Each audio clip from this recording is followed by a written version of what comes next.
fun today. Here we go. Good morning. It's just after 9 o'clock. It is a beautiful day outside. I'm excited because we got Grant in studio. Grant, how are you doing today? Doing amazing, man. How are you? Hey, thank you for coming in. So I saw an article, reached out to you. Right. And you're jumping on, ready to go. Ready to go. Are you always ready? Always ready, man. Always ready. Got to stay ready. Okay. So introduce yourself, share the company that you have, and then what you do. Yeah, absolutely. So first off, thanks for having me on.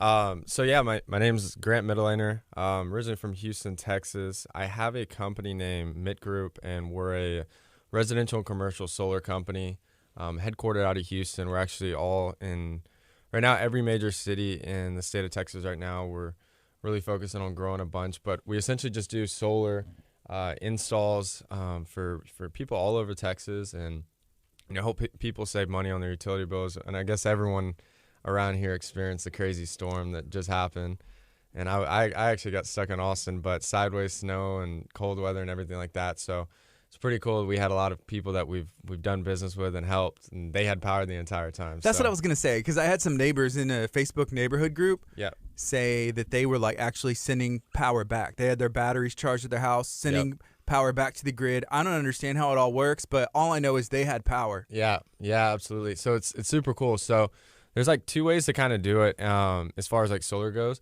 So if you have a battery, all that power that you're overproducing through the day, it goes in the battery.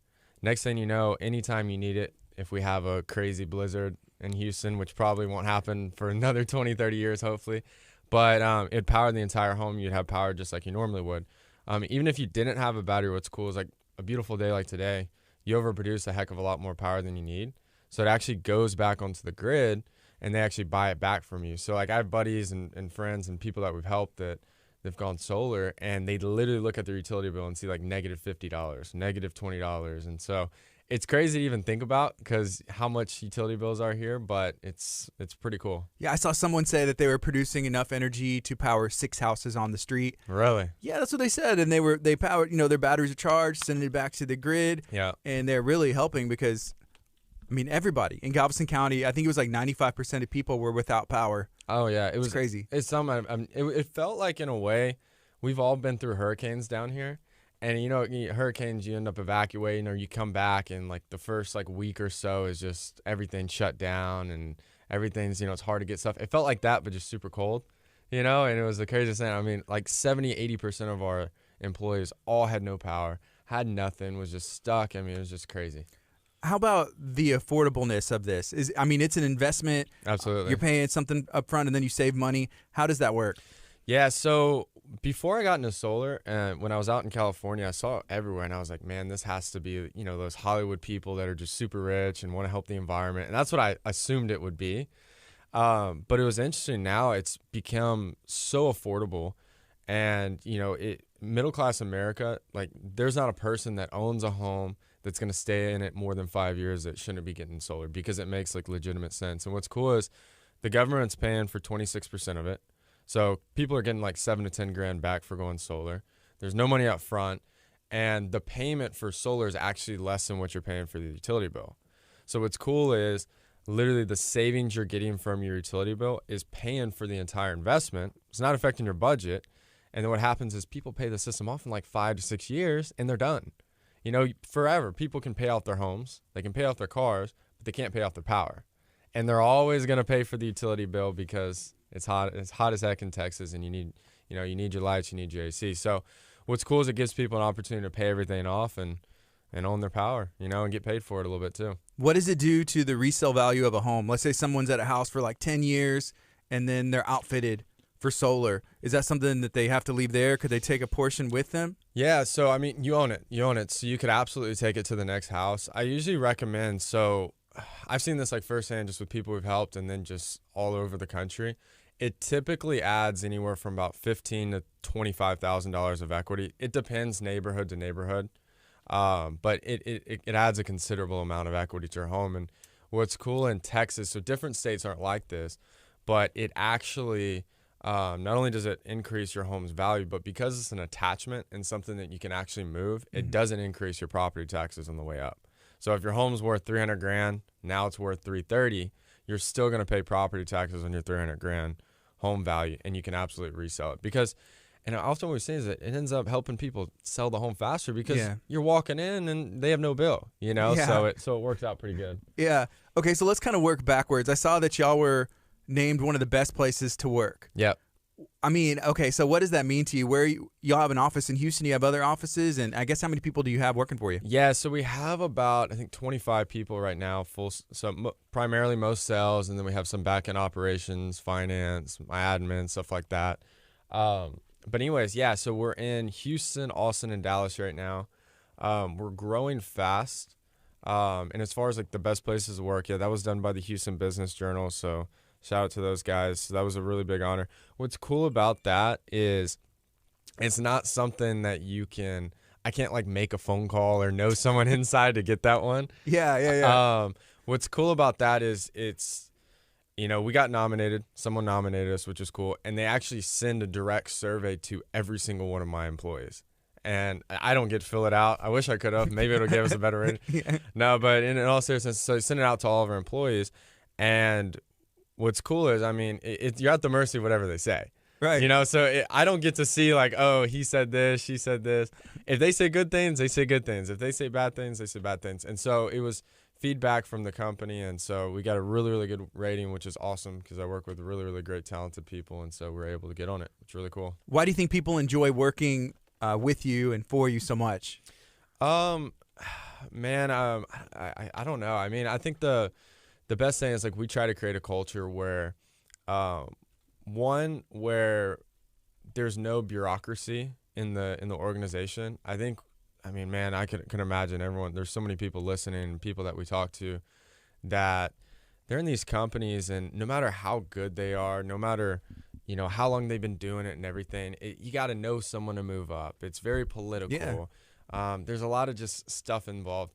We have like a leadership program that's involved in the company where you can literally organically move up within the company into leadership roles, even an executive, fully metric based and move up just by like your merit, like what you're actually producing in the company, what you're bringing, how you're helping people, all that good stuff. And so doing things like that and paying people as high as we possibly can in the market, and just creating a competitive culture and protecting the people we come in, meaning that we make sure the right people, when we're hiring someone, we make sure that they're the right fit. I could care less about your talent. There's a lot of talented people out there. It's about who you are as a person and the type of culture you create. So I think just protecting that and having a really core group of guys and girls, it helps, and it kind of builds off each other. Okay, that's awesome. So how long have you been having and operating as the MIT group? So we have been fully operational since I think February 2020. Prior to that, I'd been in the solar industry for about 2.5 years or so. Like I said, we started MIT Group right before the pandemic hit, which was crazy timing. Right. Yeah. So yeah, made the jump and started the organization, and I think like a few weeks right after we started, we got like the stay-at-home lockdown order. I was like, oh Lord. So what did that do to the business? A brand new one. Well, to be honest, I was scared. I was as scared as I could be because I was like, holy cow. So the time I decided to start a company, this happens. Right, perfect timing, right? But no, it ended up working good. So we had to change like some of our operational stuff. Like we couldn't be in office. Primarily at the time, 100% of our appointments were either at a business or in someone's home, actually working directly with consumers. And a lot of that was changed because a lot of people didn't want to meet in person because, the COVID situation, right? And so with that, we just got creative. We did more Zoom appointments. We did more phone call appointments. We'd meet in person when we could. And I think weirdly, it ended up helping the business because all these people during the day would be at work. And the majority of people, I mean, the people that got hurt the most, and freaking, man, God bless them, is the waiters and stuff like that. They had nothing. They were just out of control, right? They couldn't control what was happening. But for a lot of people, they were working from home. They were still making income for the most part, but now they're home and they're sitting there thinking about what they can do to the house and how they want to save money and everything like that. And so I think solar kind of went hand in hand with it. And I think, there's no way to tell for sure, but I do think it helped the industry as a whole. We just had to be a little bit more creative. Okay. And can we talk about, I guess, your background? So where are you from? Where did you grow up? and then I know you went to college. Yeah. And then talk how you got there. Yeah, sure. So from Houston, Texas, I went to school in Clear Lake High School and Dickinson High School. I graduated from Dickinson. Played football, so sports was really big, and ended up going to play college football at Long Beach City College. What position did you play? You got to be pretty good to go play in college. I played quarterback. Yeah. Okay. So played quarterback. Went to Long Beach City College just outside of L.A. Was out there for about a year and a half, 2 years, and then got a full. That was like smaller. They don't pay for everything, but in New York it was like a full scholarship, and so it was a school outside of Brooklyn, and so did that for about 3.5, 4 years total, playing football, and so it was cool. You know, I got to live out in LA and I got to live in New York, and so it was crazy cool experiences. Yeah, while you were there, were you taking school seriously? Was it more like I want to play football, I'm going to have fun, or I'm going to study and learn? And I guess what were you studying? Yeah, so I mean, I was going for business, but I mean, I was there for football. I've always been pretty entrepreneurial. A degree for me, and I hate to say this, but it was just like something I felt like, you know, I promised my mom, I was like, man, I'll get a degree. Right. You know, it was just kind of one of those things.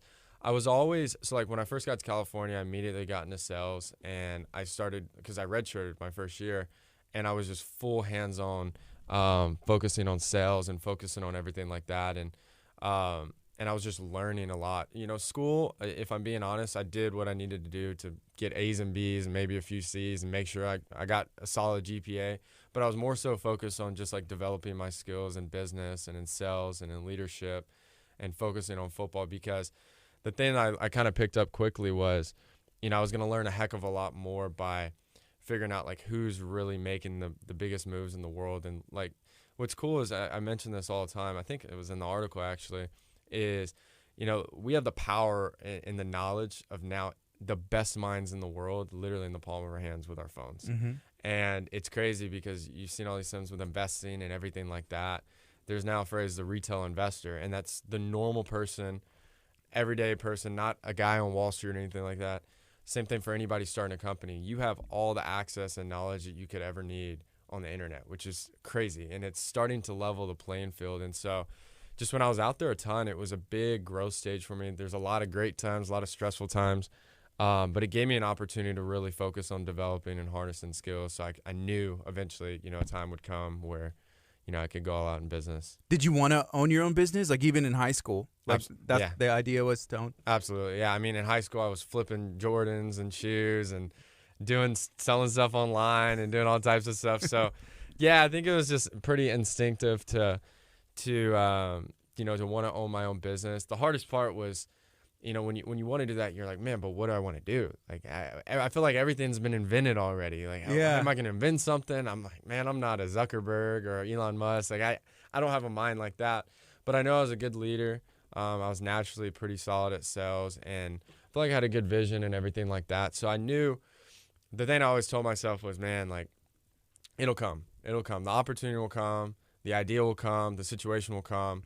Just got to stay ready for it. So speaking of sneakers, did you see that story that came out about the GM? Yeah. And I think Herbert or something, her son Joe was a sneaker reseller online. Oh my gosh. Did you see that? It was ridiculous. Yeah, crazy amounts, you know, $200,000 here, profiting, you know, 20, 40 grand, and then taking those pictures, and he released, how it broke, he kind of tattled on himself, and then his mom asked I mean, that's wrong. It's wrong because, like, I mean, on the sneakers app and all that stuff, nobody can get a. So was the mom just giving him the hookup basically? So he knew some inside information, like when sneakers were going to drop on their sneakers app, on the Nike or whatever. Yeah. And then he was also using her credit card, so her credit limit. No, so she was using that as a line of credit and then flipping it. Yeah, his mom's name is a line of credit, and then he would get the inside info, like, okay, it's gonna drop, because sometimes they'll do like these sneak drops or whatever. Yeah. But he was using bots. He would go on a Discord and tell people like, hey, you know, 15 friends get into that way. They would clean out everything. But he had the inside info, his mom's credit limit. Wow. Who just happens to be the GM of Nike North America, like a whole continent. Oh my gosh. So she resigned. I don't know, like the legalities of everything, but it seems wrong. Yeah, it does seem wrong. The kid's pretty smart. I guess so, right? Super smart as a kid. 19. I feel horrible for the mom. I mean, she had to resign. I mean, 25 years at Nike. Unbelievable. Yeah. That's crazy. He got some cool shoes, though. Definitely got some cool shoes. Yeah. Okay. So you were in California, ended up going out into New York, had a better scholarship offer. Yeah. Were you able to focus on school more? Did you say, hey, I still want to do sales? What happened? So when I was in New York, the workload of football in school was just way more for whatever reason, just the way that they ran things there, which I guess is a good thing. Mm-hmm. So where I was able to work in California and sales and all that kind of stuff, I wasn't able to there in New York. And so I remember, I think I talked about this in the story. I was in, if you know anything about New York, you know that their apartments and dorm rooms it's like a shoebox. It's tiny. Super tiny. Right. And I don't even know the exact measurements, but super, super small for one person. I mean, just tiny. Like if you take like a small kitchen, like a tiny, tiny kitchen, and put like bunk beds and then one main big bed, and I had a 6'8", 320 lineman. They ended up going D1. And awesome. Then this other running back. So it was all three of us just tight. I mean, we'd have to like squish. You had one room? One room. Okay. All three of us together. We had to squish through. And it was a crazy experience. But yeah, I was focusing on school. But what I kind of started doing is, I would be honest, I was super stressed when I was there because I was trying to figure out what to do with football and what to do with the career. And at that point, I was like almost 22. Let me think. 21, about to be 22 years old, I believe. And I talked about this in the Business Insider article is, what I started doing is I was always listening to people online and stuff about like entrepreneurship, business, sales, just different stuff, trying to figure out like what I want to do. And it's weird because I'd always pass by this like Barnes & Noble. And I kept hearing like all these really, really successful people, they were just readers. And it was weird. Like not people only that you think like, okay, that guy for sure reads. Yeah. But like I even heard like Lil Wayne's a huge reader, and like Jay-Z, and like all these different people from all these different industries. Obama, when he was in the White House, that was something that helped him get through. Tony Robbins, Oprah Winfrey, all these people that were just world leaders, changers, they were heavy, heavy readers. And I was like, what the heck? You know, what's the difference between like me listening to a recording or something versus reading? And there's all these crazy studies that what it does to your brain if you're actually reading it is completely different than just listening to something. And it's crazy. And so what I did is I was super, super broke. I tell about in this story. I'm super honest about it. And was a broke college kid. And what I would do is I'd go into Barnes & Noble. They had a little cafe area, like a Starbucks or something like that. And I'd go in the business section and I'd find books that I thought would be interesting or I thought I would like. Now, if you know me, I'm the most ADD, ADHD person in the world. And so I cannot sit still. And I always say, I hate reading, right? So what I did is I was like, let's not work against that. What I'll do is I'll read for 15 minutes or 15 to 20 minutes, like 20 pages, like have a target, right? And then as soon as I hit that 30 pages or 20 pages, I'm stopping and I'm taking like a 15-minute break. I'm getting on Instagram, getting on Facebook, whatever, like relaxing, just taking a break because I knew I was such a spaz I couldn't keep focus on it, you know what I mean? Yeah. And so I'd get like 3-4 books and I would just kind of slowly rotate it.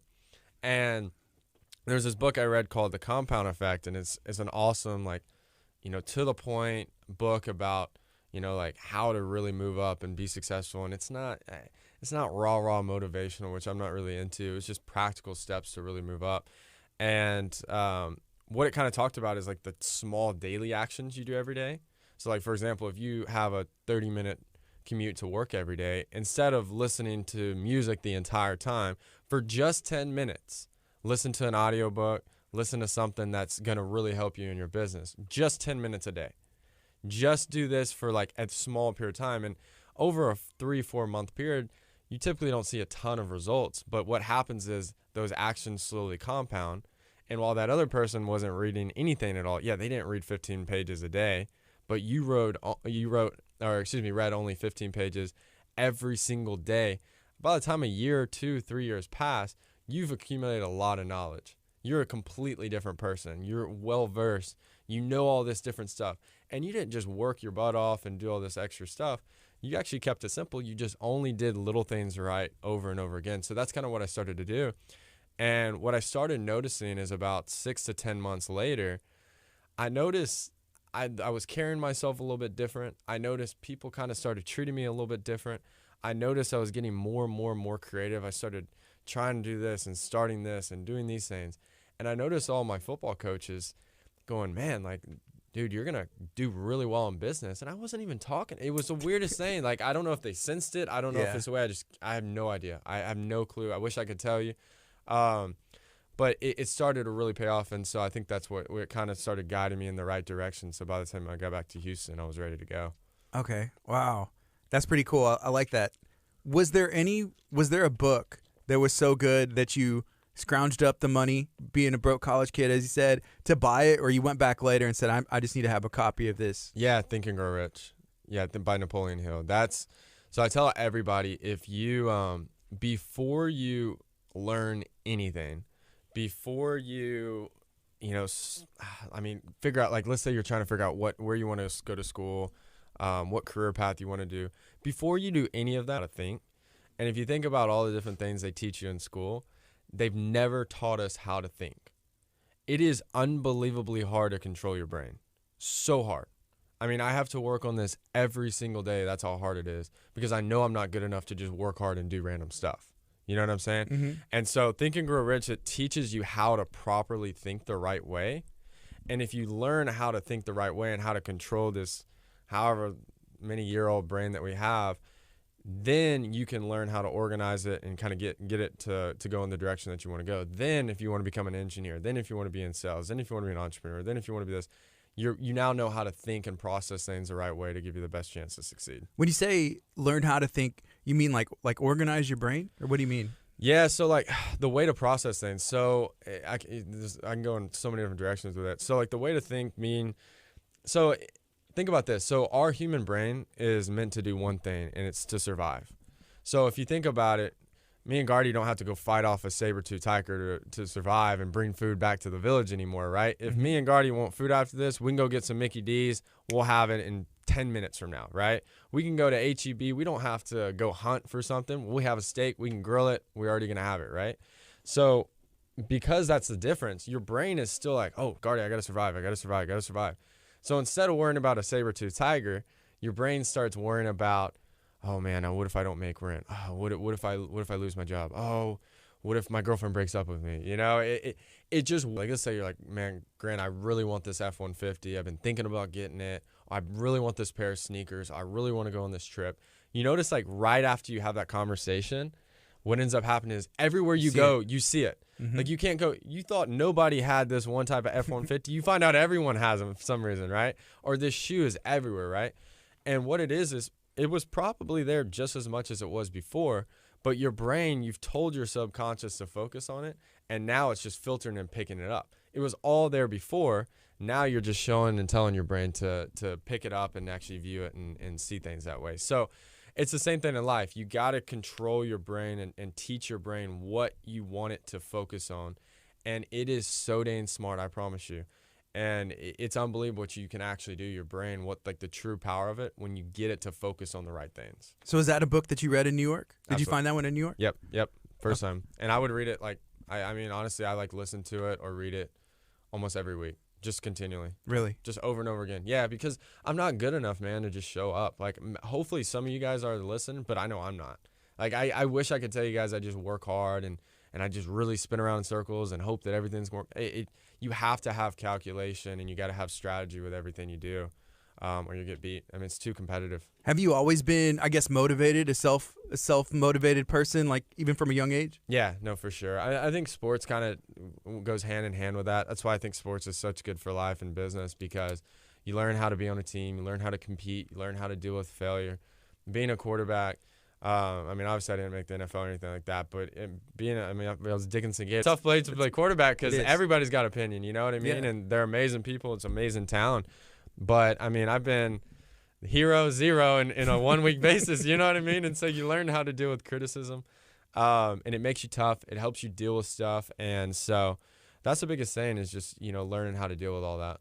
Okay, awesome. So at what point did you decide football, is it done? Did you play all 4 years and say, I'm not going to finish? Or what happened that pushed you to start the business? Yeah, so I got my AA, and so I was at a junior college, and basically I realized, like, I was going to get some small, like, D2 scholarships and stuff like that after I left the junior college. Which is pretty cool. That's a big deal. It is a big deal. It's cool. But, at that point, I kind of got to the point where it's like, look, I'm going to have to be perfect. I'm a 6-foot guy. I was at my peak 175. I could run around, make plays. I was super accurate, but I knew there was a slim chance of me making the league. Like I had buddies that were going to do it.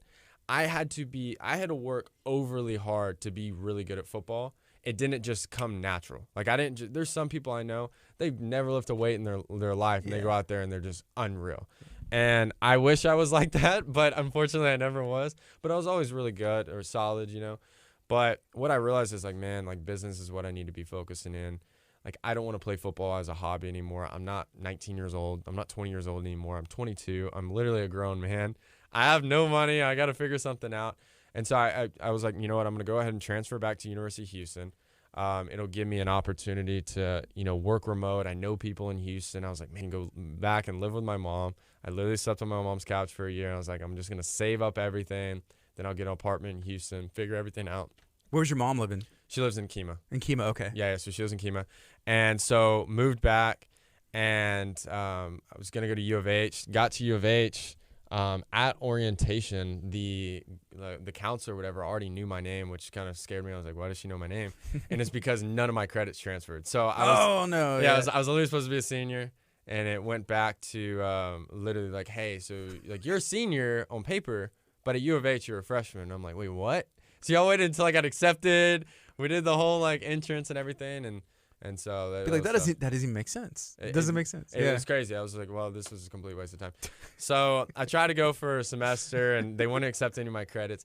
But anyways, I got into solar and just started moving up and focusing on it. You started doing sales? Yep. Immediately got into sales. Did you know somebody, or why did you even pick solar? Or, I mean, obviously sales because you had some a pass with it. Yeah. So no, I knew nobody that was in solar at all. I mean, as far as Texas, I mean, I don't know for people listening. I mean, there's not many people.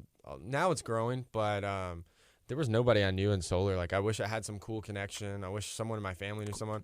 They didn't at all. You know what I mean? My first week, I'm freaking out. I'm like, I need to make money. I'm Ubering all around Houston trying to make money.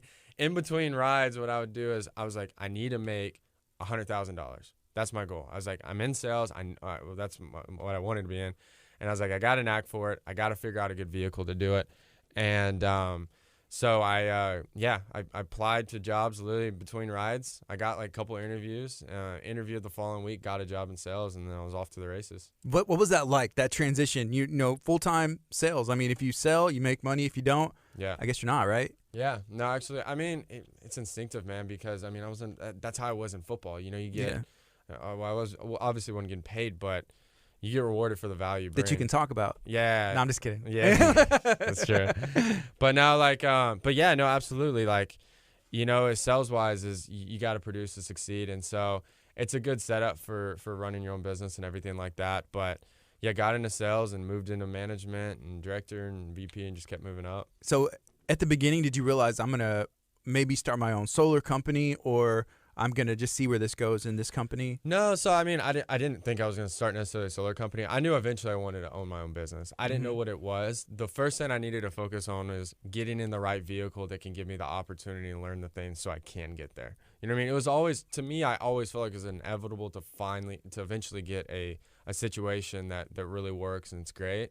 But I knew like the first step was really just learning and putting things to action. You can read books all day and they're great, but if you're not taking the action, you're not going to get anywhere. You know what I mean? Yeah. So you started putting it in action.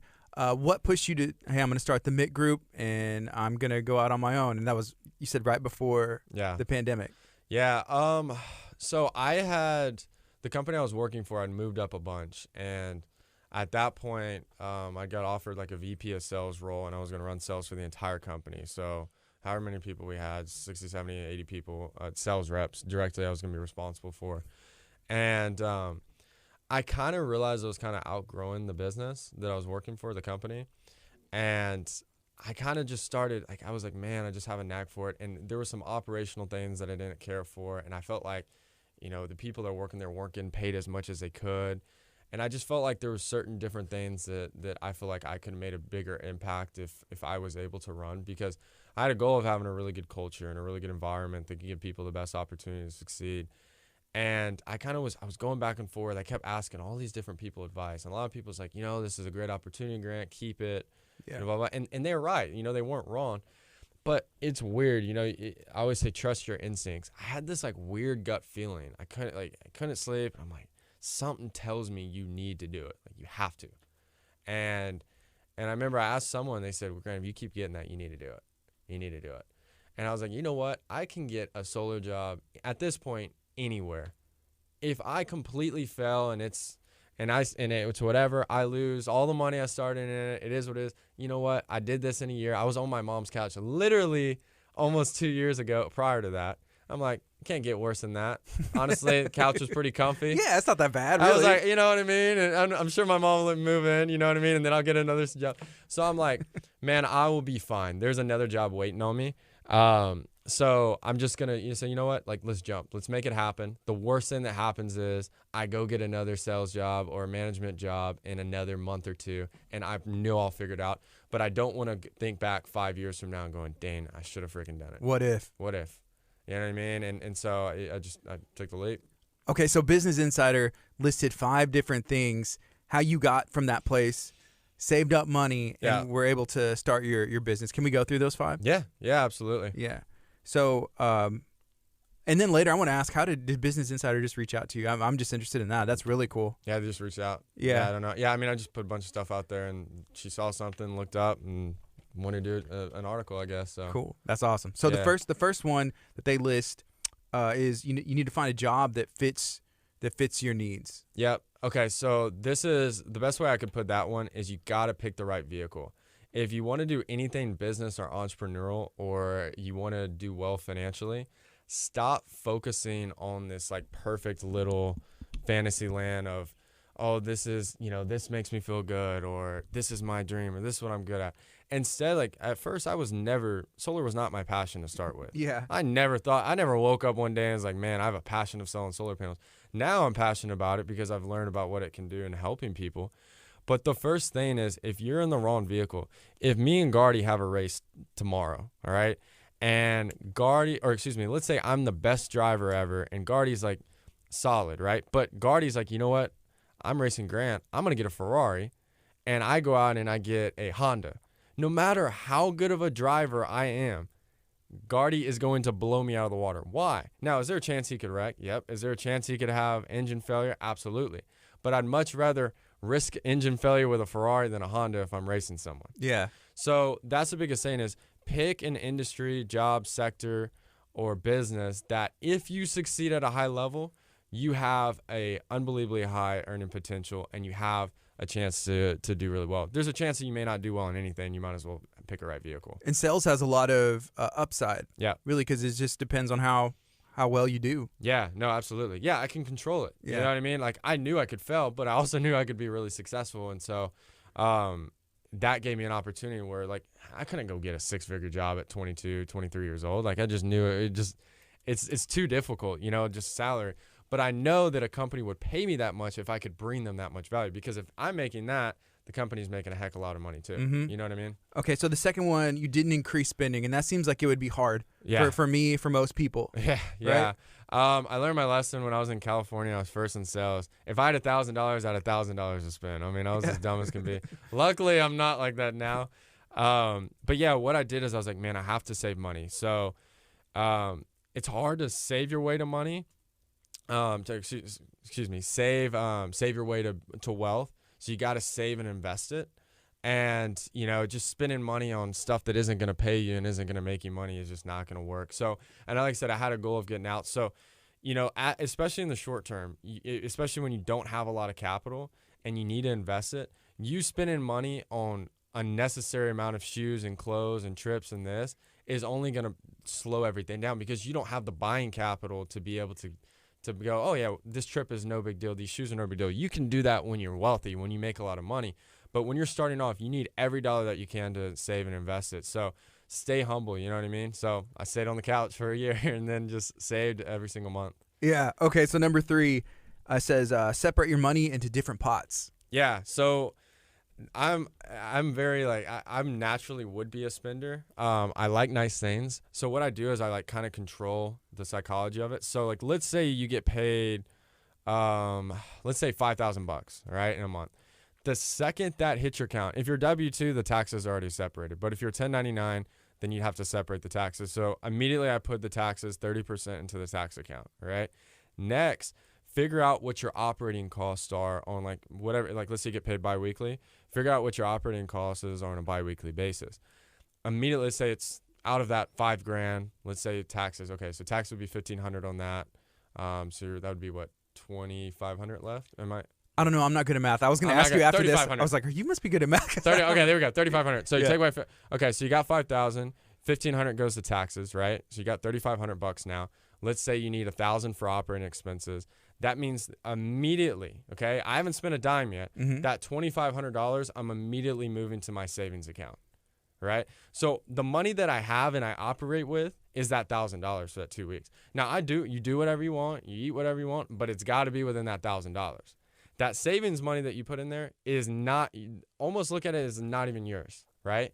And every penny, first save up 10 grand. So you have a security blanket. You could lose your job tomorrow. You're still good on rent, 3, 4, 5 months, whatever it is. But once you get over that 10 grand limit, every single amount needs to be allocated and invested and controlled. So it needs to be like a machine. Now, let's say you, instead of 5 grand, now you make 10 grand. Perfect. Now you could up your operating costs. You know, you may want to do it to 2K over that 2 weeks span or the 30-day span or whatever it is. That's fine. But focus on saving and investing even more, especially on the short term. And what you do is you do that early. You got to pay yourself first, you know, because now I'm not thinking, oh, I got 5,000. No. That's not money for you. That's to grow you and your business and your family. And maybe you want to buy a house or whatever. You're ready for it. You know what I mean? So you're controlling your expenses the second it hits your account. So you look at your checking and it says, hey, I still got the same amount that I had even when I was making $5,000 a month. Yeah. Now I'm making 10. But you still live that same lifestyle too. In a way, like I hate to say it, but stay broke. Like I trick myself even to this day. Like I literally I leave so little money in my checking account except for operating costs because I'm tricking myself to thinking I don't have money. So I'm working more for it, and it makes sure that I can't go spend and buy stupid stuff. You know what I mean? So even to this day, now I allow myself to spend more money because I'm making more income, but at the same time, I'm not just doing all this, you know, crazy stuff just because I make a little bit more money now. But imagine how good your life would be if you were. It would just short term. Yeah. Short term. You know what I mean? It's quick on the way up. It's even quicker on the way down. So like you got to invest that money. You know, you got to invest it every chance you get, especially short term. Okay, so the next one, you opened a brokerage account and you invested. Yeah. How did you find, I guess, good investments, solid investments, and what did you choose? So I started Robinhood. First thing is, I think investing, I'm not a master at it yet, but I'm getting pretty good at it, it's honestly a lot of common sense. I mean, no matter what you say, no matter what your political views are, it doesn't matter. We know our electric vehicles probably going to be bigger in 10 years than they are now. Yes. Probably, right? Yeah. I mean, 3-4 years ago, people thought Tesla wouldn't even stay a company, would go bankrupt. And now they have almost a $900 billion valuation. It's happening. So no matter what you think, electric vehicles are coming. It's going to be a thing. No matter what you think, probably solar is going to get bigger than it is right now, right? Now they're doing all this stuff with space travel and stuff. It's going to be a thing. Like we will probably, by the time our kids will be able to probably travel to the moon. It sounds crazy right now, but it will probably happen. Like it is inevitable. Unless something crazy happens, like it is trending towards that direction. For example, Facebook and Twitter and all that stuff, when they first became companies and they were growing in MySpace, it was evident that probably social media was going to be a thing, especially when everyone has internet directly on their phone. Like it's obvious, right? Mm-hmm. So look at trends. One thing I do is like study the market. Basically, like just as simple as getting on Yahoo Finance or getting on Bloomberg or getting on Wall Street Journal and just read, look at the news, see what companies are doing this, see this company's merging, this company's going public. It's obvious. Like I think Jeff Bezos says, like when I started investing in companies that change people's lives, everything changed for me. Like things that are really moving the way people live and operate. It's just obvious. You know what I mean? Like pandemic hit. Isn't it obvious that we were probably going to use Zoom more? Oh yeah. Okay, so people invested in Zoom made like 300-400% because it's obvious. Like obviously, we're gonna need to Zoom more because we can't see people in person. You see how simple it is? So it's like simplifying things and then understanding the markets. You can get on YouTube and get all these different things, and you can learn a heck of a lot too. But a lot of it's just common sense and practice. And honestly, like, be willing to lose stuff. I mean, who cares if you lose 10, 15%, you were going to go buy some shoes with it anyways. You were going to go to freaking Cabo with your friends. You were going to go somewhere. At least learn and develop, and you can, if you mess up on that side, okay, cool. You can sell and move your money in something else. And then eventually what happens is you mess up enough, you start getting kind of decent. You know what I mean? You mess up and do something good. You mess up and do something good. Exactly. Yeah. So it's like one of those things, I'd say. So so it's pretty interesting the way you did it. So you had like, hey, I got this 10,000 that's saved in case something comes up. Yeah. Then after that, I can put away some portions to start saving, maybe invest with this, save this, and rainy day fund. Yeah. And this is what I need to live off of. Yeah. So you separate in the different pots so that way you can still play with the money as in investing. Yep. And then still have a backup just in case something goes. Absolutely. Yeah. Absolutely. So I control it because I know I like nice things, but if I can control it and systemize it, then it's going to help me be more disciplined. Okay. And then number 5, save to cover your expenses. Mm-hmm. What does that mean? So that was for starting the business, but even in general. So like I always tell people, create leverage in your life. So like a lot of people right now, for the most part, I'm sure we have some people that own and operate businesses, but majority of the workforce in the United States, they are working for someone in a company. And I'm not telling people to everyone go start a business, because sometimes it's better to be an entrepreneur and work for a really great company, really great leader. And, like Steve Ballmer, Microsoft, he was the 30 or 35th employee hired at Microsoft. Now he owns the Clippers. Yeah. You know what I mean? So like, as great as a business person he is, I doubt he was going to create something like Microsoft. So sometimes being a part of a really good thing is good. But I always talk about creating leverage in your life. Opportunities are going to come. Like, there will be a point in time for every single person that's listening where like this unbelievable career opportunity comes up, or business opportunity or something. Don't be the guy or girl that isn't ready for it. So the opportunity is like, hey, we can move here. Oh, but I haven't been saving for the last 5 years. Oh, that's a big risk. What if I don't make a lot? Or you get an opportunity to start a company. You haven't saved a dime for 5 years, and you have the best opportunity in the world right in front of you, multi-million-dollar idea, and you're not ready for it because you didn't save and you didn't have money ready to go. So create leverage in your life. And never be at the mercy of, and I even tell this to my people, it's like, never be at the mercy of someone. You know what I mean? Like, there's going to be times, unfortunately, when less people will buy solar. For example, January is typically a lower month for whatever reason, just like in retail. So yeah, you can still be successful, but you need to be saving and investing so you're walking into appointments fully confident and not in fear that I need to make money. You feel confident, you feel at peace because you've prepared and you have leverage and you have money, not because you're rich or because you make all this money, but because you're smart and disciplined with your money. So just create leverage with everything you do, because it gives you the opportunity to make decisions, and that's the most important part. In Texas, with us having that freeze, did that kind of help your business a bit? So, I mean, that week it didn't, because, I mean, the whole company was just shut down for a week. But after, yes. So the full week, 75% of my workforce was like literally no power, no nothing.